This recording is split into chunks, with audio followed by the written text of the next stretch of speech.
Okay, good morning children.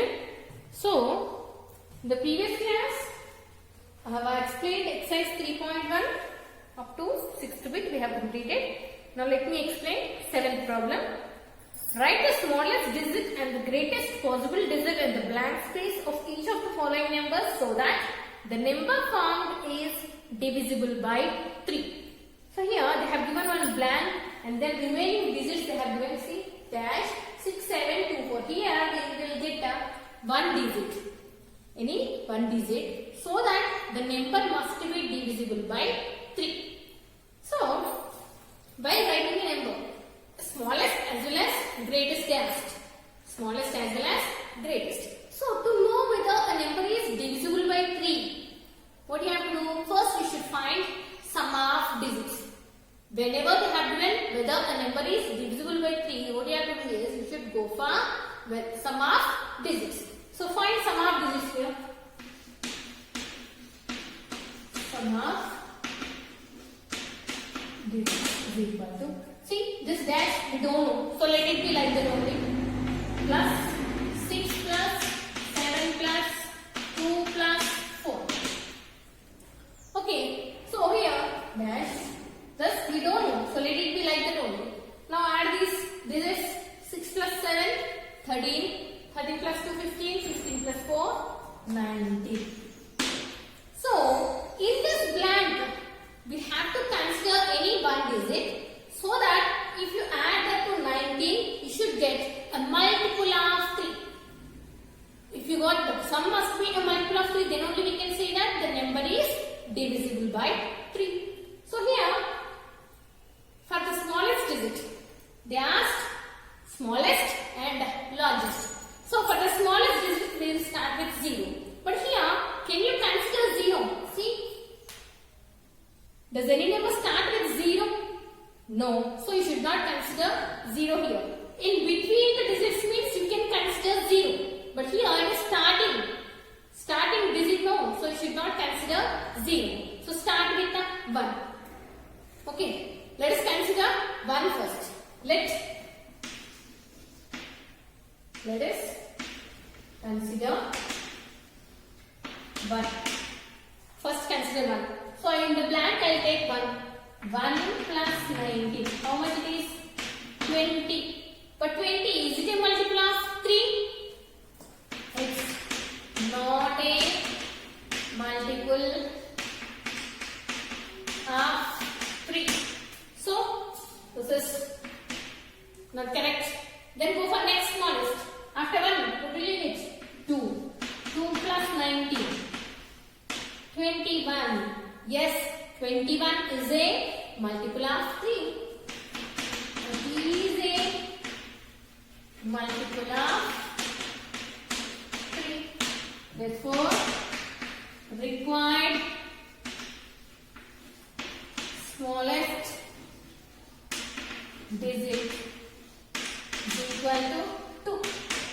Here 2 we have added no. So required smallest digit is 2. Okay. We got smallest digit. Again they asked largest digit also they have asked. Largest digit. Largest digit means, see already in the previous class I have explained to you that we have only 10 digits.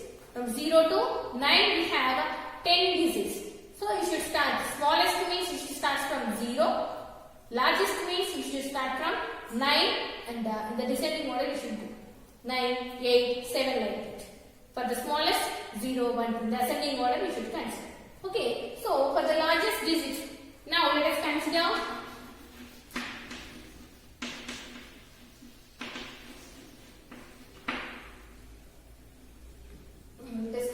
here. Just first start with, I will start with 9. 9 plus 19. 9 plus 19, how much? 28. Not a multiple of 3. 9 over, then go for 8. 8 plus 19. 27. It is a multiple of 3.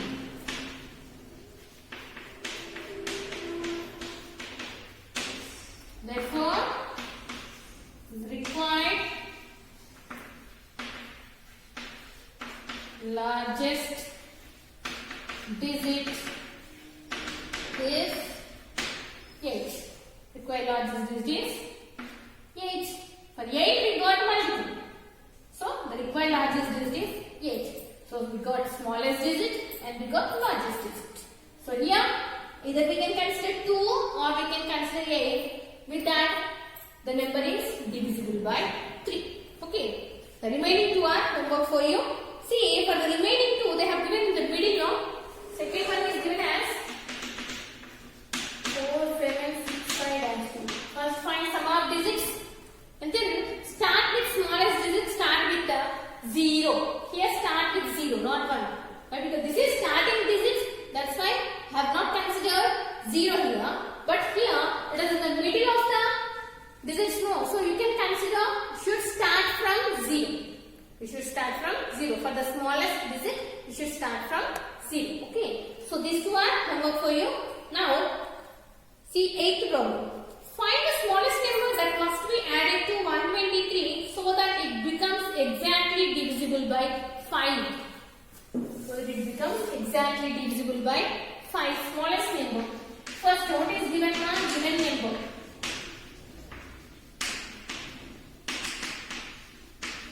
Given number is 123. Okay. So, for this we have to add any smallest digit so that the number must be divisible by 5.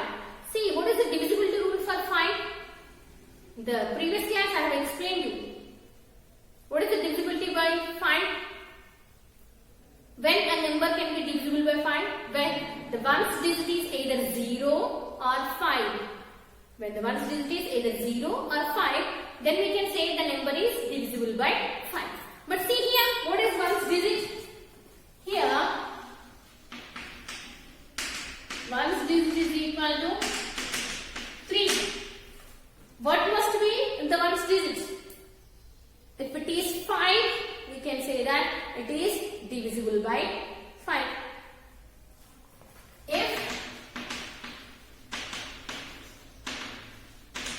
ones digit is 5, it is divisible by 5. To get 5 here, how much it should add? Since 3 plus 2 is equal to 5. How much you should add to get 5? For 3 you should add 2. So that you will get 5 in the ones place. That means what is the required smallest number that must be added? There is nothing but 2. Therefore,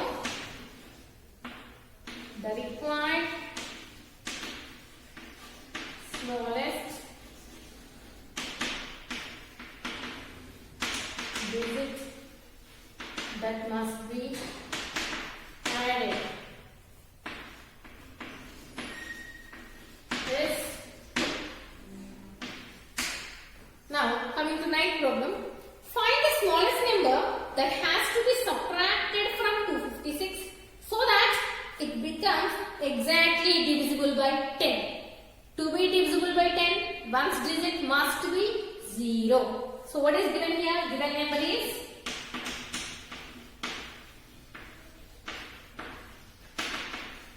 256. This must be divisible by 10 means one's digit must be 0. Here one's digit is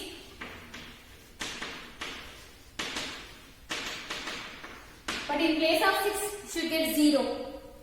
But here we have to subtract. How much you should subtract to get 0? Obviously, if you subtract 6 from 6, then only you will get 0. Since 6 minus 6 is equal to 0. Therefore, to be divisible by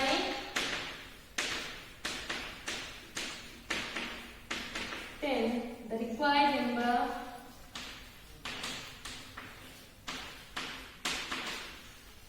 that is subtracted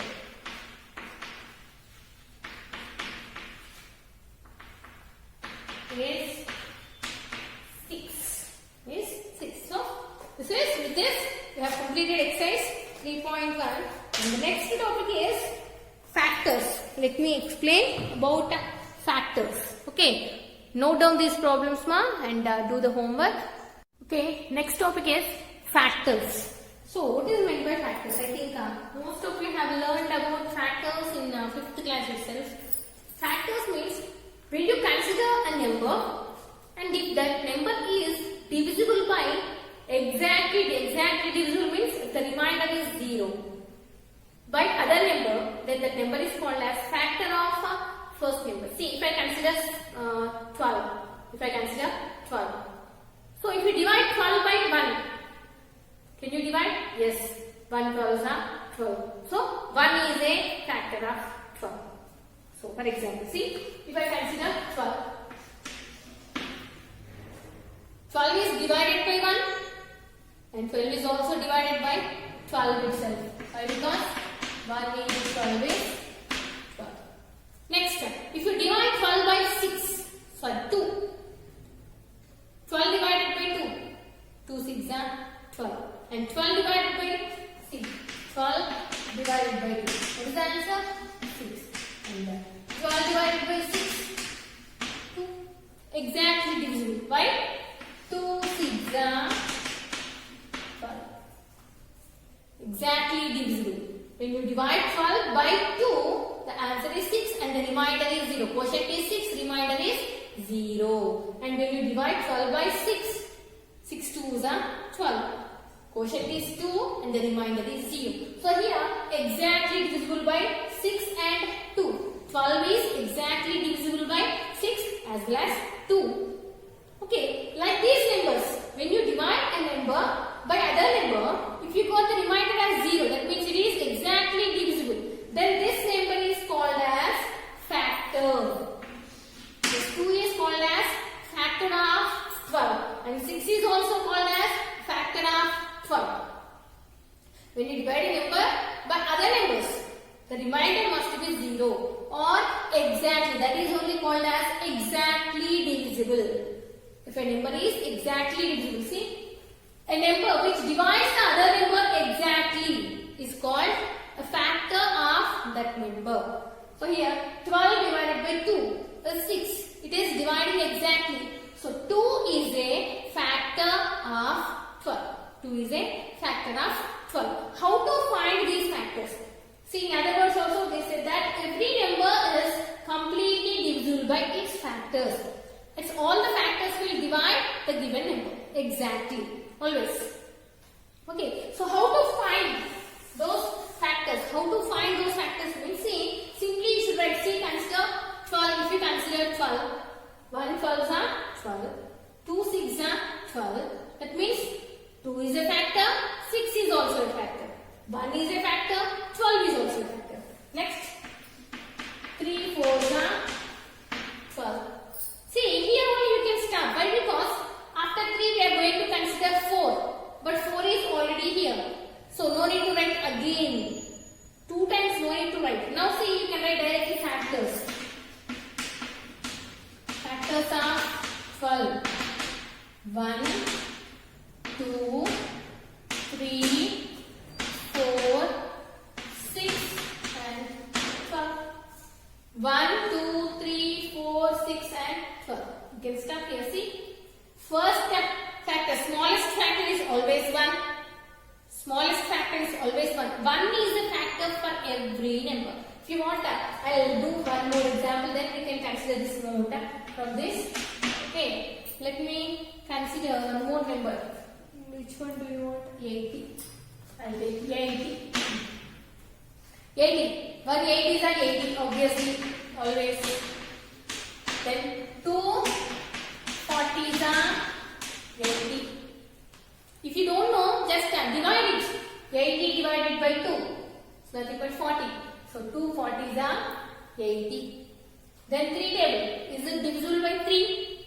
No. 8 plus 0 is 8. 8 is not a multiple of 3. So 80 is not divisible by 3. Then go for 4. 4 20s are 80. Then 5. 5 14s are, sorry, 5 16s are 80. 5 16s are 80. Then 6 16 table. Is it divisible by 6? No. 7? No. 8? 8 tens are 18. Okay, 8 after 9. 9 table, it is not divisible. Then we have 10, but 10 is already here. So you can stop here itself. Now write factors of 80. 1, 2, 4, 5, 8, 10, 16, 20, 40 and 20. If you observe these two here factors and these factors, see, 1 is the first factor. From this you can write this. See, 1 is a factor of every number. 1 is a factor for every number. Why? Because every number is divisible by 1. Every number is divisible by 1. So 1 is a factor for every number and will be the smallest. Which is smallest? See, 1 is the smallest factor for every number. Then if you consider here, see last 12, the given number, and here 18, the given number at the end. So 12 is the number itself. The number itself is a factor. Here see 12. The number itself is a factor for every number. And also here 80. And here we got 80. The number. See, every number is a factor of itself. Every number is a factor of itself. And also it is the biggest factor. 1 is the smallest factor.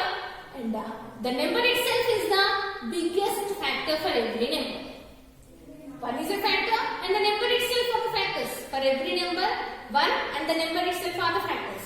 And 1 is smallest and the number is biggest. In between, we will get more factors. Now see, every factor is less than or equal to the given number. Every factor, see, these are all less and here it is equal. Either less or equal, that's it. Not more than that. All the factors must be either less or equal to the given number. Number of factors of a given number are countable. See, we can count how many factors are there. How many factors does 12 have? 1, 2, 3, 4, 5, 6. Totally 6 factors. And here 1, 2, 3, 4, 5, 6, 7, 8, 9, 10 factors. That means the number of factors are always countable. You can count and say how many factors are there for particular number. Whatever that number is, you can count them and you can say how many factors are there. They are countable. Factors are always countable. Okay. So this is about factors, and based on this you have to do exercise 3.2 first week homework.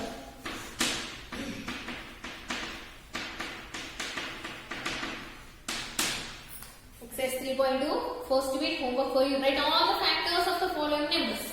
Okay, do that one. And the next topic is prime and composite numbers that I will explain now.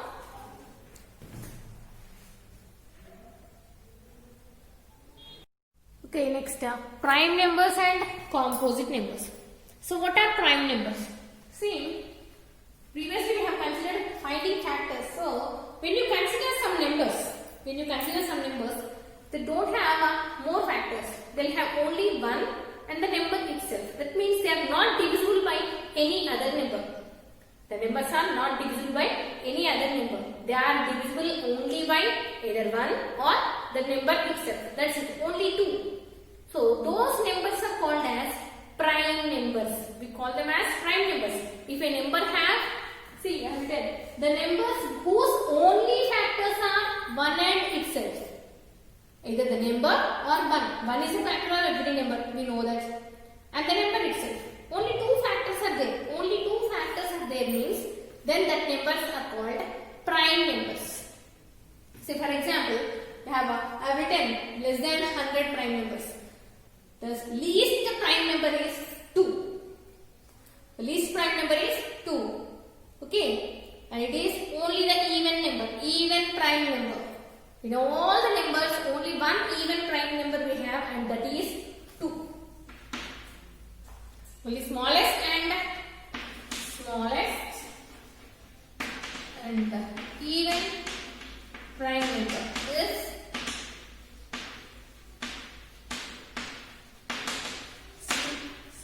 an even prime number is 2. Only 2 is an even number which is a prime number. The smallest starts from, prime number starts from 2. 2 have only 2 factors, 1 and 2. 3, we have only 2 factors, 1 and 3. 5 also, 1 and 5. 7, 1 and 7. 11, 1 and 11. So like that, we have a less than the 100, I have written 25 prime numbers. This you should by heart and you should remember these prime numbers. 2, 3, 5, 7, 11, 13, 17, 19, 23, 29, 31, 37, 41, 43, 47, 53, 59, 61, 67, 71, 73, 79, 83, 89, 97. Okay. So these are the prime numbers. Less than 100 only I have written. Okay. Now, the numbers which have more than 2 factors. Previously we have considered 12, 80 and they have more than 2 factors. Like those numbers are called composite numbers. See, numbers having more than 2 factors are called composite numbers. For example, see 4. 4 have more than 2 factors. 4 have 1 is a factor, 2 is a factor for 4 and 4 is a factor. See how many factors does it have? 3 factors. So, it is a composite number. 4 is a composite number, 6, 8 and so on. So many composite numbers you have. Okay. More than 2 factors. They are called composite numbers. Now, you will get one doubt. See here. Number starts from 1 no? Natural number starts from 1. But here, we don't have 1 here. We don't have 1. So what about 1? 1 have only 1 factor. 1 have only 1 factor. That's why 1 is neither prime nor composite. You cannot say it is a prime number and you cannot say it is a composite number. It's simply a number. That's it. It is not a prime number and it is not a composite number. Okay. So this is about prime numbers and composite numbers. Next you have co-primes and twin primes. After this we can start exercise 3.2. Okay, next topic. Co-primes or relatively primes. Co-primes or relatively primes means, see, when you consider two numbers, if they have common and find the factors, you found the factors for those two numbers, and when you find the common factors for those two, if the common factor is only 1, then they are called co-primes or relatively primes. See, for example, if I consider 3 and which one do you want? 3 and 8. If I consider 3 and 8, when you consider 3 and 8, now find the factors of 3. What are the factors of 3? 3 is a prime number. 3 is a prime number. So factors of 3. Nothing but 1 and 3. But coming to 8, see 8 can be as 1 into 8, 2, 4, 8. So what are the factors of 8? Factors of 8 are 1, 2, 4 and 8. See, for 3 only 2 factors, factor 8, 4 factors. Now what is the common factor?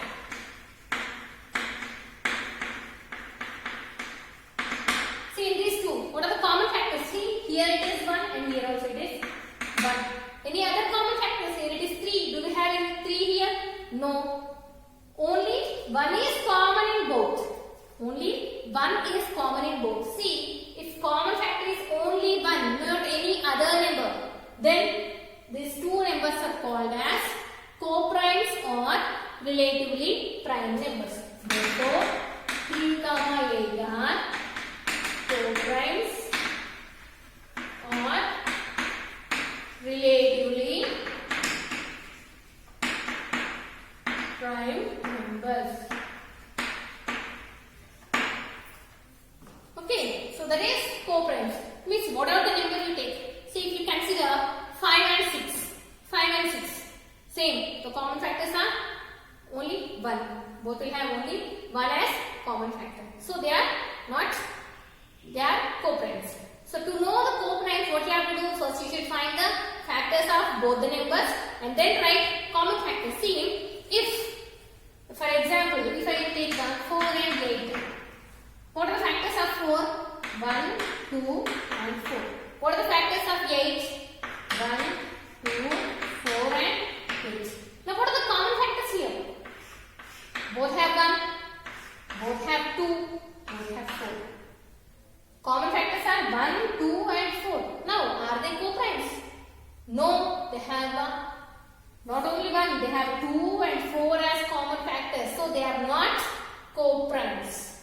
Only 1 must be the common factor. Then only we can say that they are co-primes. Okay. Next, twin primes. What are twin primes? See, when you consider two prime numbers, and if the difference between those two prime numbers is 2, then we can say that they are twin primes. See, prime numbers that differ from each other by 2, they are called twin primes. See, for example, 3, 5. What is the difference between these two? 5 minus 3 is 2. So, these two are twin primes. 5, 7. These two are also only prime numbers. You have to consider only prime numbers. Remember that here, any number you can take, but here only prime numbers you should consider. For co-primes, any number, any two numbers you have to consider. And if the common factor is 1 means, you can say they are co-primes. But for twin primes, you must consider only two prime numbers. And 11, 13 and so on, so many will get the answers. Now, homework is exercise 3.2 completely you have to do. Total exercise 3.2 is homework for you. Okay, have a good day.